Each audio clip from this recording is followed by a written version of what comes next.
നമസ്കാരം, ബുള്ളറ്റിനിലേക്ക് സ്വാഗതം. ആദ്യം നോക്കാം പ്രധാന വാർത്തകൾ.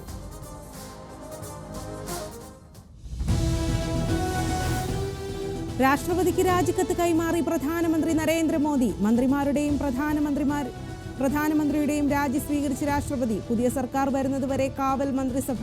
സത്യപ്രതിജ്ഞയ്ക്കുള്ള മുന്നൊരുക്കങ്ങളുമായി NDA. പുതിയ സർക്കാർ 8-ന് അധികാരത്തിലേറുമെന്ന് BJP. ലോക്സഭാ സ്പീക്കർ സ്ഥാനം ആവശ്യപ്പെട്ട് TDPയും JDUവും. പ്രധാനമന്ത്രിയുടെ അധ്യക്ഷതയിൽ NDA യോഗം വൈകിട്ട്.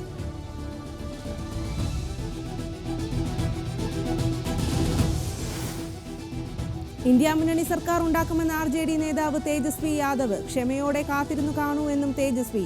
നിതീഷിനൊപ്പം ഡൽഹിയിലെത്തിയതിലും പ്രതികരണം. വിമാനത്തിൽ കണ്ടപ്പോൾ പരസ്പരം കൈവീശിയെന്നും മറ്റെന്തെങ്കിലും ഉണ്ടോ എന്ന് നിങ്ങൾ നോക്കൂ എന്നും തേജസ്വി.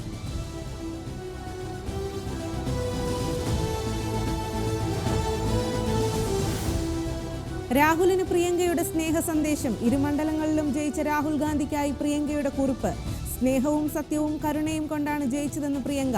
നുണകളുടെ കൂമ്പാരത്തിനു മുന്നിൽ രാഹുൽ അചഞ്ചലനായി നിന്നു. പ്രതികരണം സാമൂഹിക മാധ്യമങ്ങളിൽ പങ്കുവച്ച കുറിപ്പിൽ.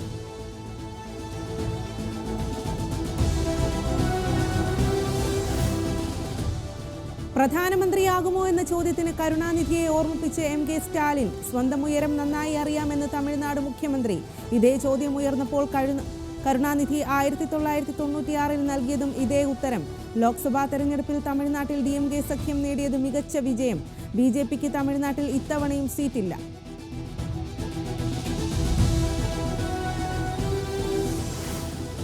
മോദിയെ പിന്തുണയ്ക്കരുത് എന്ന ആവശ്യവുമായി ബംഗാൾ മുഖ്യമന്ത്രി മമതാ ബാനർജി. ആവശ്യം നിതീഷ് കുമാറിനോട്. പിന്തുണ പിൻവലിക്കാൻ ചന്ദ്രബാബു നായിഡുവിനോടും മമതയുടെ അഭ്യർത്ഥന. പാർട്ടിക്കുള്ളിൽ കലാപം നടത്താൻ BJPയിലെ നല്ലവരോട് അപേക്ഷിക്കുന്നെന്നും മമത.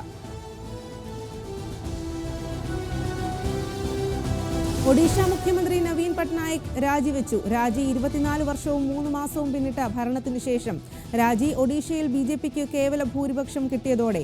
147 അംഗ സഭയിൽ BJPക്ക് ലഭിച്ചത് 78 സീറ്റ്. 51 സീറ്റ് മാത്രം ലഭിച്ച BJD ഇനി പ്രതിപക്ഷത്ത്.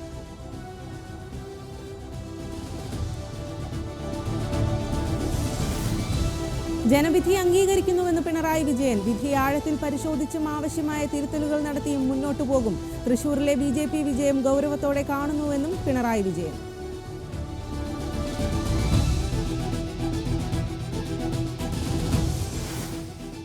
കേരളത്തിൽ LDFന് 1% വോട്ട് മാത്രമാണ് കുറഞ്ഞതെന്ന് CPIM സംസ്ഥാന സെക്രട്ടറി MV ഗോവിന്ദൻ.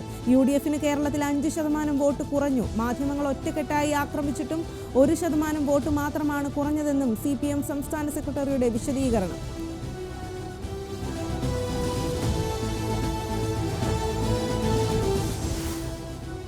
ഏത് മണ്ഡലം നിലനിർത്തുമെന്ന കാര്യത്തിൽ സസ്പെൻസ് നിലനിർത്തി രാഹുൽ ഗാന്ധി. വയനാട്ടിലും റായ്ബറേലിയിലും ജയിച്ചു കയറിയത് 3.5 ലക്ഷത്തിലധികം ഭൂരിപക്ഷത്തോടെ. രാഹുൽ ഒഴിവാക്കുന്ന മണ്ഡലത്തിൽ പ്രിയങ്ക മത്സരിക്കുമെന്ന് സൂചന.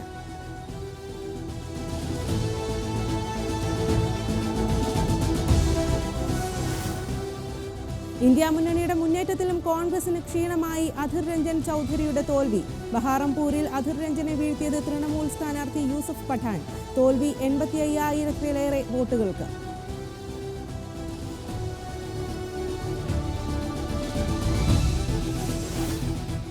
ആറ്റിങ്ങലിൽ നിയമ നടപടിക്കൊരുങ്ങി CPIM. തപാൽ വോട്ടുകൾ അസാധുവാക്കിയതിൽ കോടതിയെ സമീപിച്ചേക്കും. സീരിയൽ നമ്പർ രേഖപ്പെടുത്താത്ത ഗസറ്റഡ് ഓഫീസർമാർ ഒപ്പിടാത്തതും വോട്ടർമാരുടെ വീഴ്ചയല്ല. ഇത്തരം വോട്ടുകൾ അസാധുവെന്ന് പ്രഖ്യാപിക്കരുതെന്നും CPIM.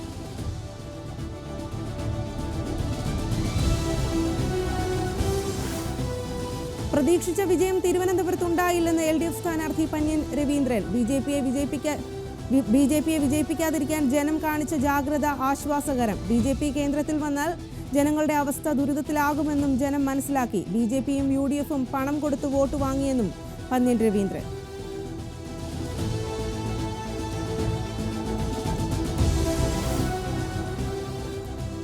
തന്റെ തീരുമാനം തെറ്റിയിട്ടില്ലെന്ന് പത്മജ വേണുഗോപാൽ.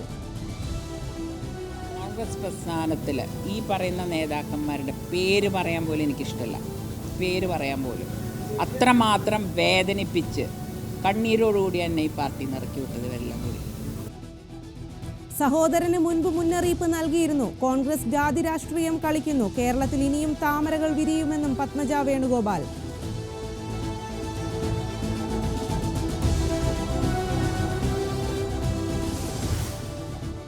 തൃശൂരിലെ പരാജയത്തിൽ നീരസപ്പെട്ട് കെ മുരളീധരൻ. തെരഞ്ഞെടുപ്പിൽ ഇനി മത്സരിക്കില്ല, പൊതുരംഗത്ത് നിന്ന് വിട്ടുനിൽക്കും. തോൽവിയുടെ കാരണം പാർട്ടി പരിശോധിക്കണം. മുതിർന്ന നേതാക്കൾ പ്രചാരണത്തിന് എത്തിയില്ലെന്നും പരാതി.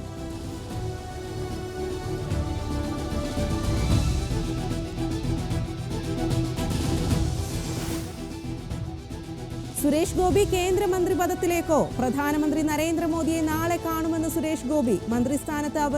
മന്ത്രിസ്ഥാനം അവർ തീരുമാനിക്കും. അഭിനയം തുടരുമെന്നും അത് തന്റെ പാഷനാണെന്നും സുരേഷ് ഗോപി.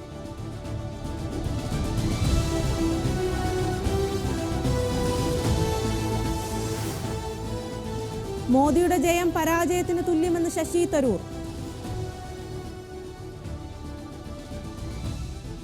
മോദിയുടെ വിജയം ഒരു പരാജയം പോലെ തോന്നുന്നു.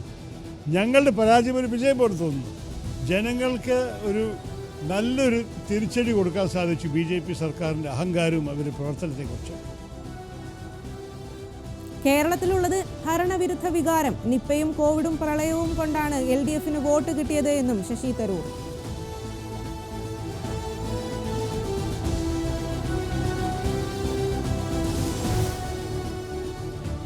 ആറ്റിങ്ങലിൽ വോട്ട് കുറഞ്ഞത് പരിശോധിക്കുമെന്ന് അടൂർ പ്രകാശ് MP. കുറഞ്ഞത് 58,000 വോട്ടുകൾ. കേരളത്തിലെ മാത്രമല്ല, ഈ ലോക്സഭാ തെരഞ്ഞെടുപ്പിലെ തന്നെ ഏറ്റവും കുറഞ്ഞ ഭൂരിപക്ഷമായിരിക്കും തന്റേതെന്നും അടൂർ പ്രകാശ്.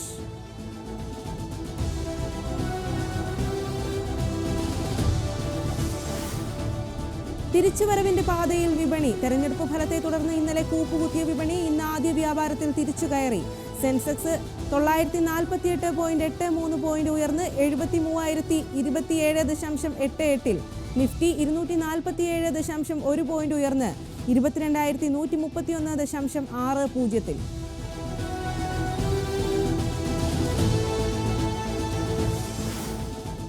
കെജ്രിവാളിന് ഇന്ന് നിർണായകം. ഡൽഹി മദ്യനയ കേസിൽ ഡൽഹി മുഖ്യമന്ത്രി അരവിന്ദ് കെജ്രിവാളിന്റെ ജാമ്യ ഹർജി ഇന്ന് പരിഗണിക്കും. വിധി പറയുന്നത് ഡൽഹി റോസ് അവന്യൂ കോടതി.